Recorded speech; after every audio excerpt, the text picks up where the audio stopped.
Hi friends, మనము చూస్తూనే ఉంటాం.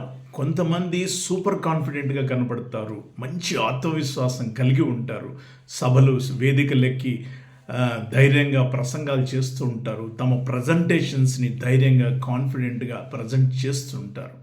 ఆఫీస్లో అయినా కానీ, బిజినెస్లో అయినా కానీ, ఎక్కడైనా కానీ బృందాలు ఉన్నప్పుడు, ఆ బృందాల్లో మాట్లాడుతున్నప్పుడు కానీ సూపర్ కాన్ఫిడెంట్గా కనపడతారు. మరి కొంతమంది నాలెడ్జ్ ఉన్నా కానీ సంకోచిస్తుంటారు.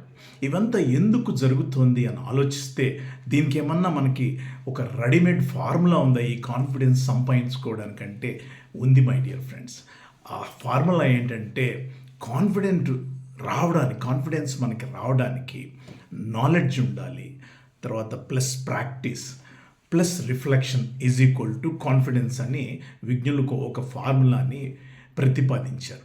ఇదేం చెప్తుందంటే, ఫస్ట్ మనకి నాలెడ్జ్, మనం ఏ సబ్జెక్టునైతే మాట్లాడుతున్నామో, ఏ సబ్జెక్ట్ మీదనైతే మనం ప్రసంగం చేస్తున్నామో, ఇతరులకు వివరిస్తున్నామో, అది క్లాస్ రూమ్లోనైనా కానివ్వండి, స్టేజ్ మీదనైనా కానివ్వండి, ఆఫీస్లో అయినా కానివ్వండి, ప్రజెంటేషన్స్ ఎక్కడైనా కానివ్వండి, కాన్ఫిడెంట్గా కనపడాలంటే, కాన్ఫిడెన్స్ రావాలంటే మనకు కావాల్సింది ఏంటంటే నాలెడ్జ్. మనం ఏ సబ్జెక్ట్ మీద మాట్లాడితే దానిలో మొత్తం పరిపూర్ణమైనటువంటి నాలెడ్జ్ని సంపాదించుకోవాలి. నాలెడ్జ్ ఉంటే ఏంటంటే మన ఆత్మవిశ్వాసం పెరుగుతుంది, ఎందుకంటే మనకి తెలిసిన సబ్జెక్ట్ అన్నమాట. రెండోది, చాలామంది కాన్ఫిడెన్స్, ఆత్మవిశ్వాసము ఓన్లీ నాలెడ్జ్తోనే రాదు, విజ్ఞానంతోనే రాదు. జ్ఞానం సంపాదించుకున్న తర్వాత దాన్ని ప్రాక్టీస్ చేయాలి my dear friends.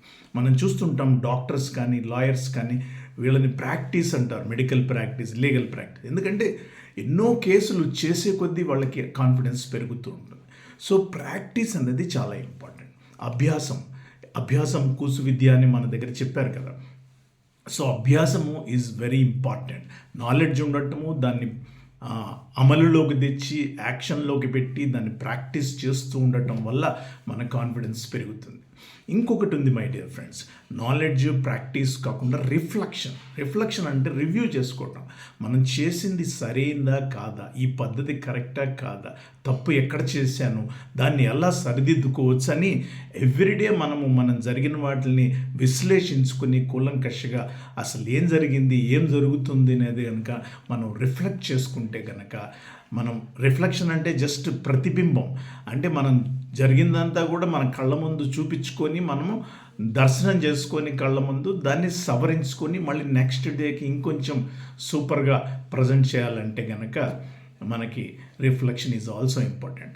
So my dear friends, మీరు కాన్ఫిడెంట్గా మీరు తయారవ్వాలంటే గుర్తుపెట్టుకోండి, నాలెడ్జ్ సంపాదించుకోండి, దాన్ని ప్రాక్టీస్ చేయండి, తర్వాత రివ్యూ చేసుకోండి, మీరు చేసినటువంటి పని సరైందా కాదా. ఇవన్నీ కనుక ఉంటే కనుక మీరు బ్రహ్మాండంగా రాణిస్తారు ఏ రంగంలోనైనా.